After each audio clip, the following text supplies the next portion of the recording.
Right here, Devin. Little tiger. Little tiger. Keep going around. He's gonna come back. He's coming. He's coming. He got it. Oh, he had it. Keep rolling. Go around. Go around. Is that a little tiger? That was a little tiger. Yeah, about that. Oh, you could troll and troll and troll. There's a big bay just up to the right of us up ahead, and we troll up in there sometimes in the fall, and it's big on its own, and there's fish all scattered throughout it.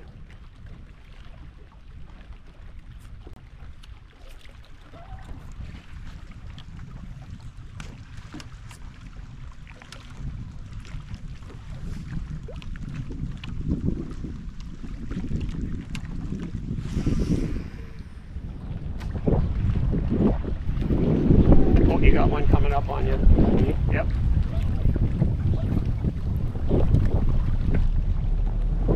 You got him. Oh.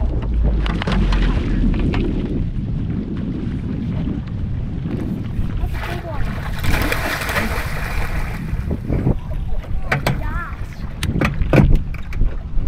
He ate it right on the paws there.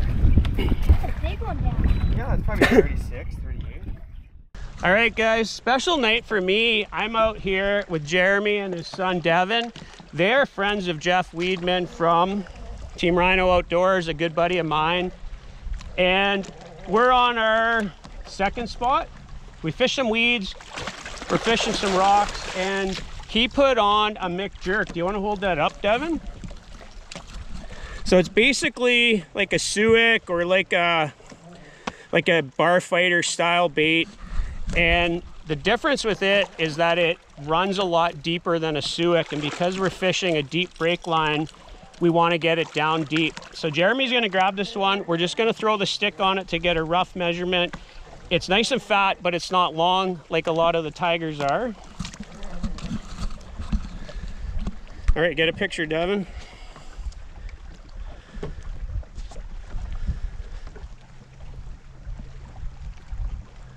Nice. Now hold this, Devin, and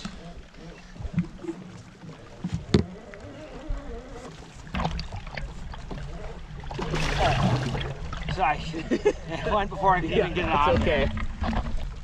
No worries. I'm used to him like having to sit first, and I don't want to. Here. I can't believe it went that Send quick. that to All right, so that one took off right away, which is good. That's the sign of a healthy fish. And because we've been seeing a lot of narrow bite windows, we're not going to spend a lot of time here. We're just going to keep going and hope that this kind of holds for us. So we'll be right back.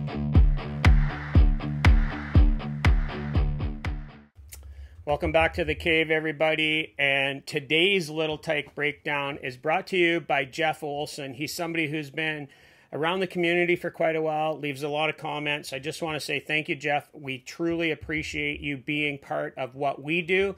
That kind of stuff means the world to us. The fact that you interact with us, we love that kind of stuff, guys. So today's breakdown is brought to you by Jeff Olson. And Jeremy and I and his son, Devin, we actually had a pretty decent day on the water. We only had a few hours to kind of make it work. And you're going to see that Devin gets another really cool chance right near the end of the evening. And even though he didn't get the fish, he learned a lot by it. And I hear a lot from you guys about these breakdowns, that you learn a lot of us kind of explaining to you what it is we do in these breakdowns. So let's have a look at today's breakdown. So I've talked about deep break lines so much. You guys that watch channel, you know how much we fish deep break lines.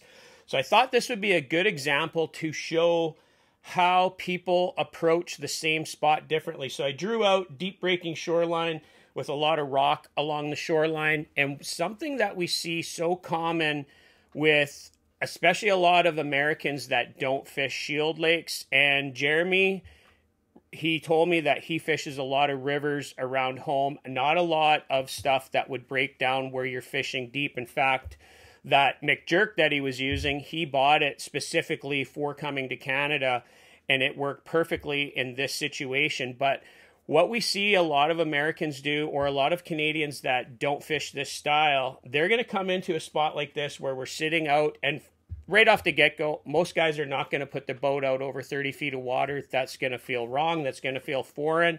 They are in all likelihood going to put their boat over that 12 to 15, maybe 18 feet. Even in a lot of cases, that's too deep for a lot of people. And they're going to want to fan cast right over those boulders, right close to shore.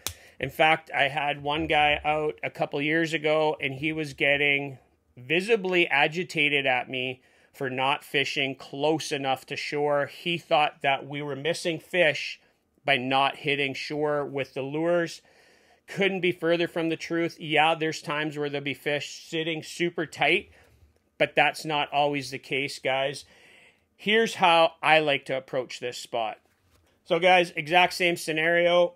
I have no problem putting the boat over 30, 35 feet, anywhere from 25 to 35 feet of water, and casting up to anywhere from 8 to 18, 6 to 18. Doesn't bother us at all. So the way we approach this is we cast in, and we are trying to hit, again, you hear us talk about those vertical edges where the shoreline comes down and meets the sand bottom or hard bottom, and we're trying to hit that line. And in this case, it's about anywhere from 10 feet down to about 15 feet. And you hear me in the video, I say to Jeremy, I'm like, oh, you got one coming up at you. That fish actually pulled off of bottom, and if the bottom kind of pulled away from shore like that, and his lure was bouncing off of it, that fish was sitting in about 12 feet of water, and the fish come up and met his lure. And we see that a lot, and that's how I use the live scope, guys. Again, we're not sniping these fish, we're just fishing shoreline, and I can watch those fish follow off of structure. We didn't see that fish there. That fish was sitting so tight to bottom. It seen the lure come over the top, and it run up at it. And Jeremy told me after the fact, he's like, I learned a lot because I would never fish the way you took us out and fished a spot like that. He's like, that instilled some confidence in us to know that the rest of our week in Canada, we can target some deeper spots like that and know that you don't have to hit right on shore. And especially for his son, to not have to try and pinpoint every cast right on top of structure, it's peace of mind for him. Now his son can be a little bit more forgiving with his casts. You're not trying to long bomb into shore all the time.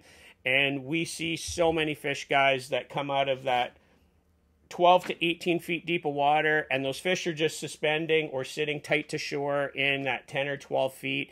Even though it's a deep breaking line, those fish are not sitting right at the bottom, right on bottom out here. They're sitting in those transition areas.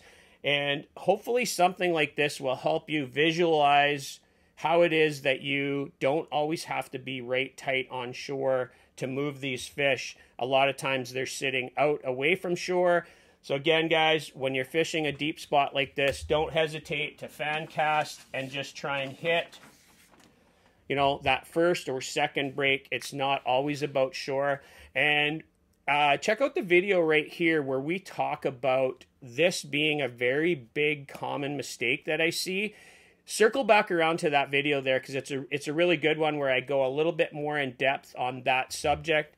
And for now, let's go back and let's check out the fish that Devin had moving, and we'll wrap this one up, guys. Game about like tubing and stuff lake. You said it was Blue Lake, right? Yeah, it's small. It's only about the size of this basin here. So yeah, it's it's just right next to us, yep. I think.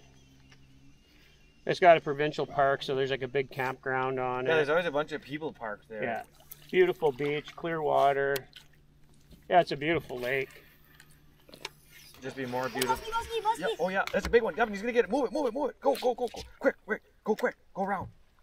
I'll pause it. He's gonna come. He's gonna get it. Get it. Do it again. Go again. Ooh. He's coming. He's coming. Still Get coming. ready. Twitch it quick. Pause it. Twitch. Twitch it. Damn. No, he's still there. He's still keep there. it down. Keep it down. He's right there. Oh shit! I got Okay, snake. just keep it open. We'll get that snake. after. I'm watching. Oh. No, keep going around. Go way down. Yeah. He's right Oh, there. he's still there. He's down there, Devin. Go down. Now up. Pause right there. Pause it. He's right there. He's still there. Go down deep as you can get. Now way up around, pause it, twitch it right there. Right there. Where is he? Kidding me. Cast out again, right? Try to get back down. He really wanted to eat it when he's mouth. I don't have enough. No, it's okay. It's okay. Oh, you got it all? Yeah, when he wants to do it like that, if we do this again, because you're going to get another crack. So when he comes up at it like that, and he gets right there, try to get that with him. Eat it. Yeah. He was right there. He was mouthing it. You could have almost dragged the lure into his mouth. It looked like a decent fish, eh? Yeah, I would say that was bigger than my tiger. All right, guys, that is a wrap. We only ended up with the one tiger that Jeremy got. We moved probably 10 or 12. Yeah, saw a lot of fish. Saw a lot of fish. Devin actually had a really nice one going on the Suick, and I don't think any fault of his. Not new at using the Suick, because that's one of his confidence lures, but new at trying to get it to go in a figure 8. And he was actually using what's going to be a show color for next season. So it would have been cool if he would have got one. But hopefully this week he's going to have some good luck. And it's one of those nights where it seemed like you have to kind of be on the spot at the right time, because we had a little bit of action on that one spot. We moved. We didn't see fish for a bit. And then all of a sudden it seemed like they moved. Didn't really see any in the weeds, other than Devin had one take a swipe at IC7 early on. But it was all about the rubber and the dive and rise. And for another video where the dive and rise is the star, check out the video up over Devin's head there. And for now, 54 buses out of here. We'll catch you guys out on the water later.